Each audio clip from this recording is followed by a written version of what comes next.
ഞാനാണ് പിന്നെ ആദ്യത്തെ ഇംഗ്ലീഷ് ന്യൂസ് ബ്രോഡ്കാസ്റ്റർ മദ്രാസിൽ. ഞാനും ഒരു പി സി രാമകൃഷ്ണൻ, ഞങ്ങൾ രണ്ടുപേരാണ് തുടക്കത്തില്.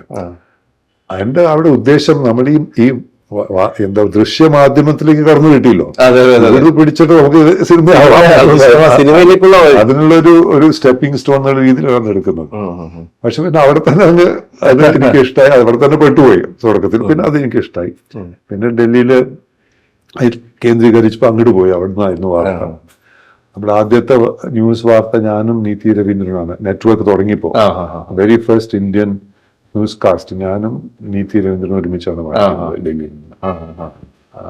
അങ്ങനെയാണ് ഞാൻ ഈ സിനിമയുടെ ഒരു എന്താ പറയാ പാഷൻ കൊണ്ടാണ് ഞാൻ ടെലിവിഷനിലേക്ക് വരുന്നതെന്ന് പറഞ്ഞ ചുരുക്കം വരുന്നത്. പിന്നെ ഈ രവീന്ദ്രന്റെ സിനിമ ഈ ഇനി മരിച്ചിട്ടില്ലാത്ത എന്ന് പറയുന്ന അതിലെല്ലാവർക്കും താടി ഉണ്ടായിരുന്നു. അതുകൊണ്ട് അതിലൊരു നിരൂപകൻ ഇനിയും വടിച്ചിട്ടില്ല എന്ന് വിളിക്കാൻ പടത്തിലുണ്ട്. അത് എല്ലാ കഥാപാത്രങ്ങൾക്കും താടിയുണ്ട്.